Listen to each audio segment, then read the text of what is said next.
जय गुरु जी। संगत जी, सत्संग सुनते हैं गुरु जी महाराज का। एक अंकल जी ने बताया कि कैसे गुरु जी की चाय बना करती थी। गुरु जी ने बताया कि पहले पानी को बॉयल करें, उसके बाद इलायची जो है उसको, छोटी इलायची जो होती है उसको पीसना है और लौंग को कूटना है। उसके बाद पानी में डालें, वो थोड़ा गर्म होता है, अच्छे से बॉयल होने पे चाय पत्ती डाल दें। अब चाय पत्ती डाल के उसको बॉयल करें, देन थोड़ी सी चीनी डालें और दूध को ज्यादा डालें।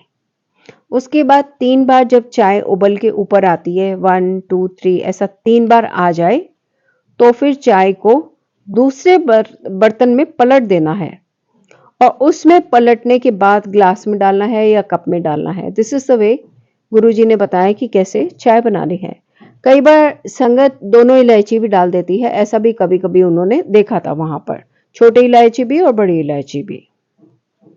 देन एक अंकल थे जो कि हॉस्पिटल में थे एक बार, तो उनके किसी रिश्तेदार को गुरुजी के बारे में पता चला, तो वो गुरुजी के पास आए। तो गुरुजी महाराज के थ्रू उनको लोटा दिया गया, कि मतलब लोटा ब्लेस करने को बोला गया। तो वो जब गुरुजी से लोटा ब्लेस करा के गए, तो गुरुजी ने कहा 2 दिन में कल्याण हो जाऊं। अब 2 दिन बाद उनके जो रिश्तेदार थे वो स्वर्ग सिधार गए। वो बहुत नाराज हुए, घर वाले भी उनके बहुत नाराज हुए कि गुरुजी के पास गए थे और उन्होंने कहा था 2 दिन में कल्याण होगा, लोटा भी ब्लेस कराया और ऐसे कैसे हो गया। तो जो इनको लेकर गए थे वो गुरुजी महाराज के पास गए और गुरुजी से कहा कि गुरुजी ये ऐसे सोच रहे हैं, इनके घर वाले भी बहुत परेशान हैं। तो वो सामने खड़े थे, तो गुरुजी ने कहा जो उसकी पीठ पे फोड़ा था ना, उसने तुमको भी रुला देना था और उसको भी रुला देना था। इतना कष्ट होता कि तुम भी नहीं देख पाते और वो भी नहीं सह पाते। तो ये जो अंकल थे, जो उनके रिश्तेदार थे, हैरान हो गए, क्योंकि उन्होंने तो फोड़े के बारे में किसी को भी नहीं बताया था। उन्हें पता था बहुत कष्ट दे रहा था एक फोड़ा उनको पीठ में। तो इस प्रकार से गुरुजी महाराज ने कल्याण किया।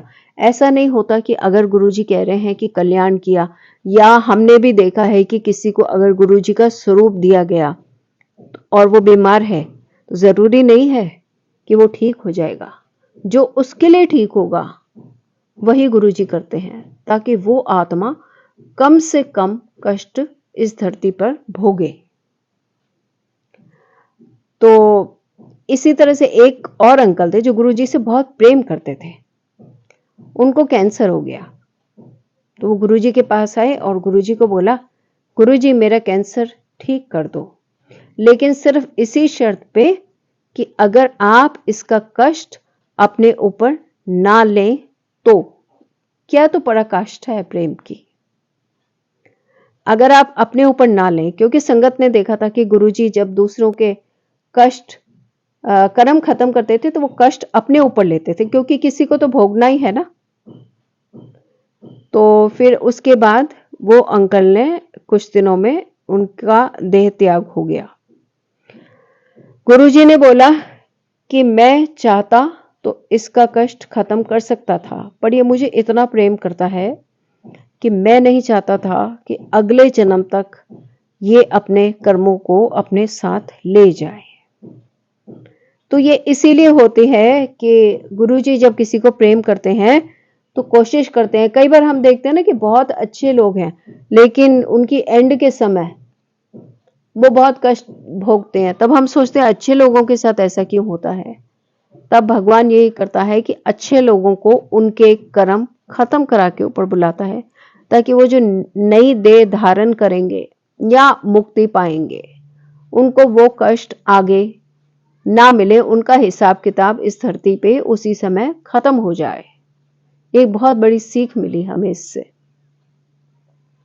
तो कभी कोई ऐसा होता है तो हम गुरुजी को यही कहें कि गुरुजी जो उनके लिए अच्छा हो वही करें, क्योंकि हम मोह में नहीं कह पाते, पर वो व्यक्ति कष्ट भोगता है।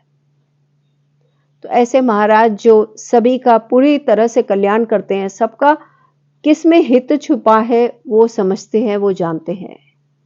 ऐसे गुरुजी महाराज सबका ध्यान रखते हैं। ऐसे महाराज को प्रणाम करते हैं संगत जी, और सब मिलकर कहते हैं जय गुरुजी, शुक्राना गुरुजी महाराज का।